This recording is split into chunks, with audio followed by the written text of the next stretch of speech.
Vous écoutez la leçon biblique de l'Église de la Science chrétienne indépendante de Plainfield, située à Plainfield, New Jersey, États-Unis d'Amérique. Leçon du dimanche 15 décembre 2019. Sujet: Dieu, le conservateur de l'homme. Texte d'or, Matthieu. Heureux ceux qui ont le cœur pur, car ils verront Dieu. Lecture alternée. Psaume. À l'Éternel la terre et ce qu'elle renferme, le monde et ceux qui l'habitent. Car il l'a fondé sur les mers et affermi sur les fleuves. Qui pourra monter à la montagne de l'Éternel? Qui s'élèvera jusqu'à son lieu saint? Celui qui a les mains innocentes et le cœur pur, celui qui ne livre pas son âme au mensonge et qui ne jure pas pour tromper. Il obtiendra la bénédiction de l'Éternel, la miséricorde du Dieu de son salut. Voilà le partage de la génération qui l'invoque, de ceux qui cherchent ta face, de Jacob.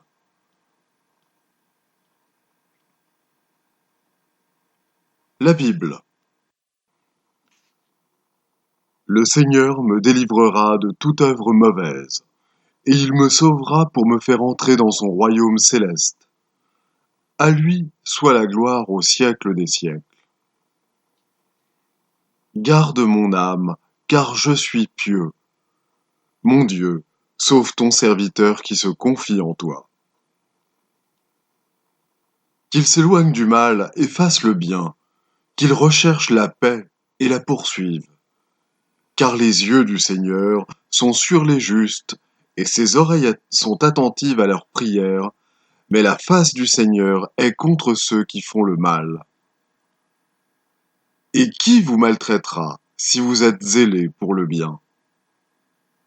D'ailleurs, quand vous souffririez pour la justice, vous seriez heureux. N'ayez d'eux aucune crainte et ne soyez pas troublés. Car tu bénis le juste, ô Éternel, tu l'entoures de ta grâce comme d'un bouclier.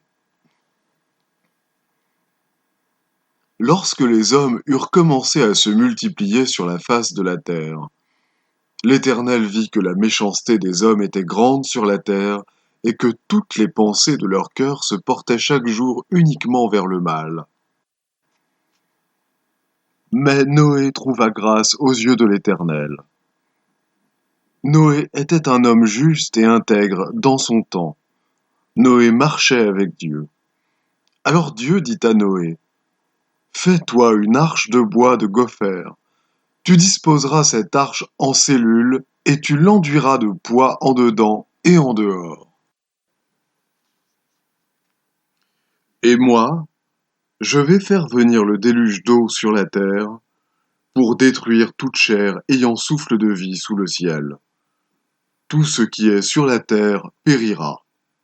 Mais j'établis mon alliance avec toi.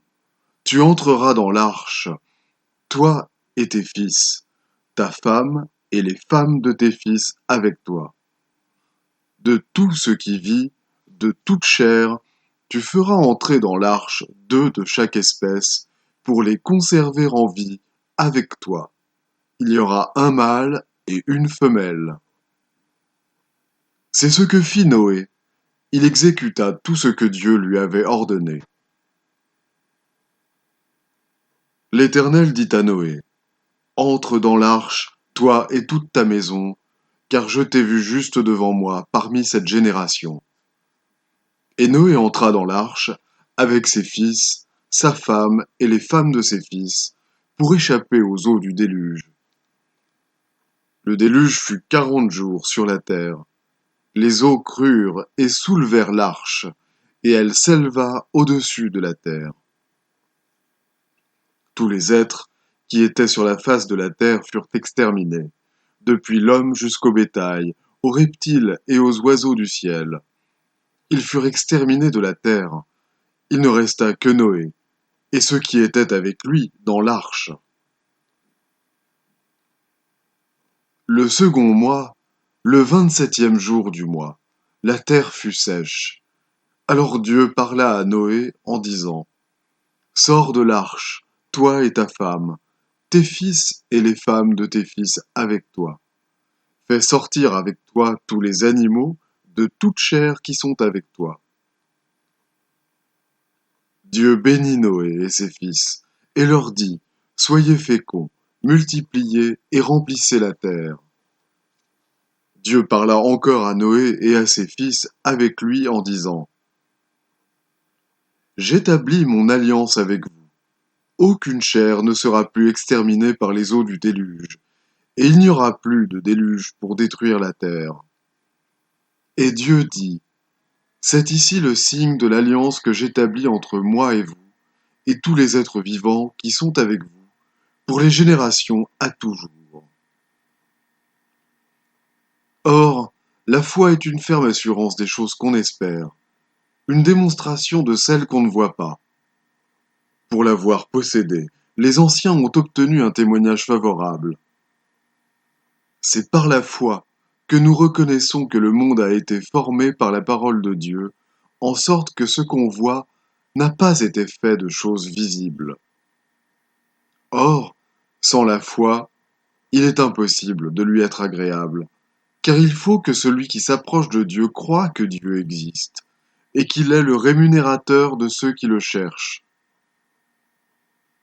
C'est par la foi que Noé, divinement averti des choses qu'on ne voyait pas encore, et saisi d'une crainte respectueuse, construisit une arche pour sauver sa famille.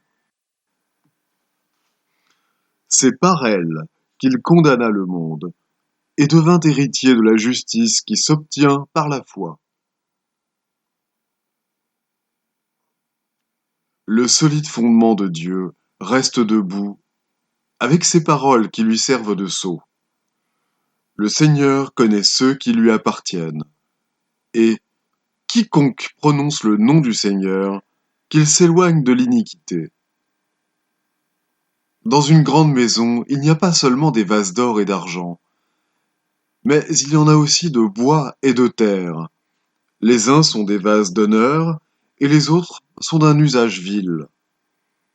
Si donc quelqu'un se conserve pur en s'abstenant de ces choses, il sera un vase d'honneur, sanctifié, utile à son maître, propre à toute bonne œuvre. Attache-toi donc à Dieu, et tu auras la paix. Tu jouiras ainsi du bonheur. Il délivrera même le coupable, qui devra son salut à la pureté de tes mains. Tu seras plein de confiance, et ton attente ne sera plus vaine. Tu regarderas autour de toi, et tu reposeras en sûreté. Je vais maintenant lire les passages corrélatifs tirés du livre d'études de la science chrétienne, Science et santé, avec la clé des Écritures de Mary Baker Eddy. Les droits de l'être harmonieux et éternel ne sont assurés qu'en science divine. Dans la science du christianisme, l'entendement, l'omnipotence, a tout pouvoir, il assigne des récompenses certaines à la justice et montre que la matière ne peut ni guérir, ni rendre malade, ni créer, ni détruire. Quand nous nous attendons patiemment à Dieu et que nous recherchons la vérité avec droiture, il nous indique le chemin. L'entendement divin exige à juste titre de l'homme toute son obéissance, toute son affection et toute sa force. Aucune restriction n'est faite en faveur d'une fidélité moindre. L'obéissance à la vérité donne à l'homme pouvoir et force.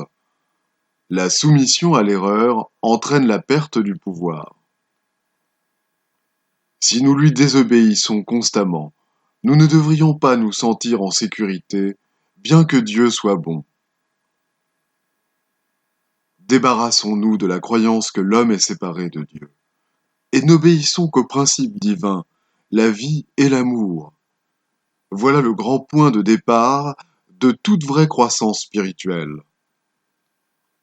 Notre but Un degré au-dessus de la foi devrait être de trouver les pas de la vérité, le chemin de la santé et de la sainteté. Nous devrions nous efforcer d'atteindre les hauteurs d'Horeb où Dieu se révèle, et la pierre angulaire de toute édification spirituelle est la pureté. Le baptême de l'esprit, qui nettoie le corps de toutes les impuretés de la chair, signifie que ceux qui ont le cœur pur voient Dieu et qu'ils s'approchent de la vie spirituelle et de sa démonstration. La science chrétienne démontre que seuls ceux qui ont le cœur pur peuvent voir Dieu, comme l'enseigne l'Évangile. Dans la mesure de sa pureté, l'homme est parfait, et la perfection est l'ordre de l'être céleste qui démontre la vie en Christ, l'idéal spirituel de la vie. C'est la spiritualisation de la pensée et la christianisation de la vie journalière, en contraste avec les résultats de l'horrible comédie de l'existence matérielle. C'est la chasteté et la pureté, en contraste avec les tendances inférieures et l'attirance terrestre du sensualisme et de l'impureté, qui témoignent réellement de l'origine divine et de l'opération de la science chrétienne. Les triomphes de la science chrétienne sont inscrits dans la destruction de l'erreur et du mal, éléments d'où se propagent les lugubres croyances au péché, à la maladie et à la mort. Il est difficile pour le pécheur d'accepter la science divine, parce que la science expose le néant du pécheur, mais plus tôt l'erreur sera réduite à son néant primitif, plus tôt apparaîtra la grande réalité de l'homme, et plus tôt son être véritable sera compris. Détruire l'erreur n'est en aucune façon détruire la vérité ou la vie, mais c'est les reconnaître. Dans Ésaïe, nous lisons « Je donne la paix et je crée le mal.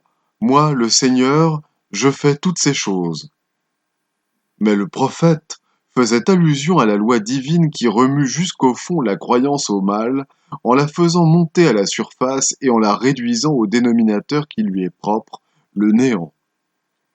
Il faut que le lit boueux d'un fleuve soit remué, afin que les eaux en soient purifiées.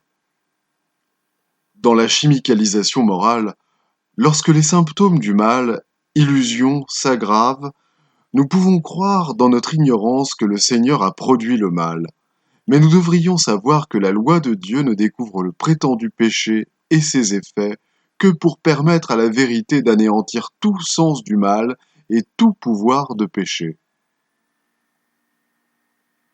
Arche, sécurité, l'idée, le reflet de la vérité, prouvé aussi immortel que son principe. La compréhension de l'esprit, détruisant la croyance en la matière. Dieu et l'homme coexistant et éternels, la science montrant que les réalités spirituelles de toutes choses sont créées par lui et existent à jamais. L'arche représente la tentation surmontée et suivie d'élévation spirituelle. L'homme ne s'affranchit de son asservissement aux maîtres les plus impitoyables, les passions, l'égoïsme, l'envie, la haine et la vengeance, que par une lutte formidable. Chaque heure de délai rend la lutte plus difficile. Si l'homme ne remporte pas la victoire sur ses passions, elles détruisent le bonheur, la santé et la dignité d'homme. Ici, la science chrétienne est la panacée souveraine, donnant de la force à la faiblesse de l'entendement mortel. Force qui provient de l'entendement immortel et omnipotent, et élevant l'humanité au-dessus d'elle-même, jusqu'à des désirs plus purs, voire jusqu'au pouvoir spirituel et à la bonne volonté envers les hommes. La vérité fait une nouvelle créature, dans laquelle les choses vieilles passent, et toutes choses sont devenues nouvelles.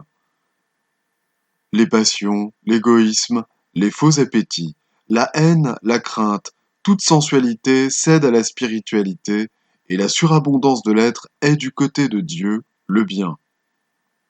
L'homme chrétiennement scientifique reflète la loi divine et devient ainsi une loi pour lui-même. Il ne fait violence à personne, il n'accuse personne injustement. Le scientiste chrétien dirige sagement sa course et il se montre honnête et conséquent en obéissant aux directives de l'entendement divin. Il doit prouver tant dans sa vie que par ses guérisons et ses enseignements que le chemin du Christ est le seul qui affranchisse radicalement les mortels du péché et de la maladie. Le genre humain se perfectionnera grâce à la science et au christianisme. De la nécessité d'améliorer la race découle le fait que l'entendement peut l'améliorer, car l'entendement peut substituer la pureté à l'impureté, la force à la faiblesse et la santé à la maladie. La vérité transforme tout l'organisme et peut le guérir tout entier. La purification des sens et du moi est une preuve de progrès. Grâce au châtiment salutaire de l'amour, nous sommes poussés dans notre marche vers la justice, la paix et la pureté, qui sont les jalons de la science. Contemplant les tâches infinies de la vérité, nous nous arrêtons un instant, nous nous attendons à Dieu. Puis nous allons de l'avant jusqu'à ce que la pensée détachée de toute entrave marche ravie et que la conception libérée prenne son essor vers la gloire divine. Je vais maintenant lire les devoirs quotidiens de Mary Baker Eddy. Prière quotidienne. Il sera du devoir de tout membre de cette Église de prier chaque jour. Que ton règne vienne, que le règne de la vérité, de la vie et de l'amour divin soit établi en moi et élimine de moi tout péché. Et puisse ta parole enrichir les affections de toute l'humanité et la gouverner. Règles pour les mobiles et les actes. Ni l'animosité, ni un attachement purement personnel ne doivent déterminer les mobiles ou les actes des membres de l'Église mère. Dans la science, l'amour divin seul gouverne l'homme, et un scientiste chrétien reflète les 12 aménités de l'amour, en réprouvant le péché et en manifestant un véritable esprit de fraternité, de charité et de pardon. Les membres de cette Église doivent journellement veiller et prier pour être délivrés de tout mal, pour ne pas prophétiser, juger, condamner, conseiller, influencer ou être influencés d'une manière erronée. Vigilance face au devoir. Il sera du devoir de chaque membre de cette Église de se défendre journellement contre la suggestion mentale agressive et de ne pas se laisser entraîner à oublier ou à négliger son devoir envers Dieu, envers son leader et envers l'humanité. Par ses œuvres, il sera jugé et justifié ou condamné.